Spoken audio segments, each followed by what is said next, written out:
नमस्कार। मैं doctor Om Prakash Mishra the Sanket live से आज हम चर्चा करेंगे।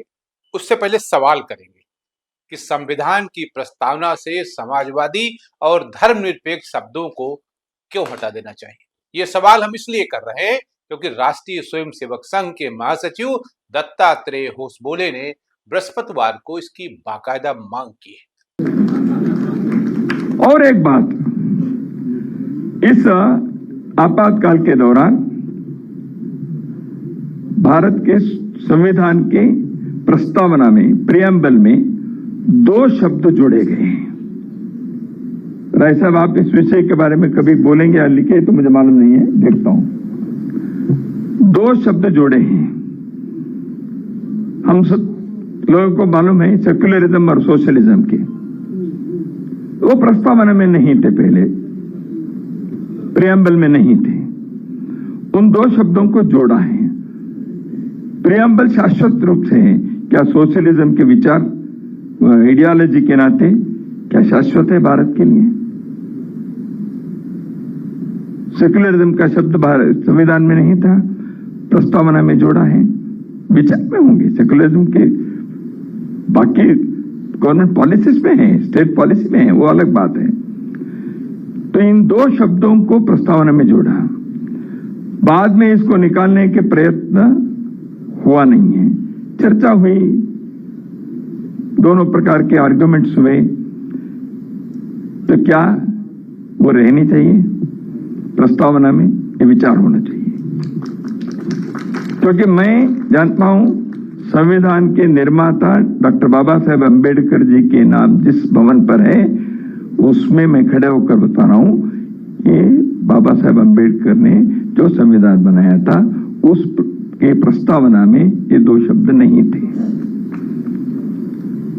तो इसके उद्देश्य क्या है, विचार किया जाए। इसलिए आप संविधान के बारे में चर्चा कहते ही बाबा साहेब अम्बेडकर जी के बारे में नहीं है, ऐसे विषय भी है ना। वो बाबा साहेब अम्बेडकर ने नहीं बनाया। इमरजेंसी में जब देश के मौलिक अधिकार नहीं थे, देश के संसद नहीं था, न्यायांग पंगु बन गया था, उस समय आपने इसको जोड़ दिया। उनकी इस मांग के निहितार्थ क्या है, इस पर भी हम सबको सोचने की आवश्यकता है। यहाँ ये जानते चलें कि भारत के संविधान में समाजवादी शब्द को 42वें संशोधन जो 1976 में हुआ था जोड़ा गया था। अब हम समझ नहीं पा रहे हैं कि राष्ट्रीय स्वयंसेवक संघ को इससे दिक्कत क्या आ गई। इस तरह तो किसी दिन आप ये भी कह सकते हैं कि आम आदमी की आस्था भारत के संविधान पर अब बिल्कुल नहीं है, इसलिए अब देश संविधान से नहीं चलेगा। फिर क्या होगा? फिर आपका आईटी सेल और भक्तगणों के बयान आना शुरू होंगे कि आस्था और विश्वास सबसे बड़ी चीज है, इसको चुनौती नहीं दी जा सकती। अब हम आते हैं उस विषय पर और जानते हैं कि वास्तव में समाजवादी और धर्मनिरपेक्ष शब्दों का मूल्य क्या है, इनकी उपयोगिता क्या था तथा इनको क्यों कर जोड़ा गया था। समाजवादी परिकल्पना या विचारधारा का मतलब एक ऐसी सामाजिक, राजनीतिक और आर्थिक विचारधारा जो समाज में समानता, न्याय और सामाजिक कल्याण को प्राथमिकता देती है।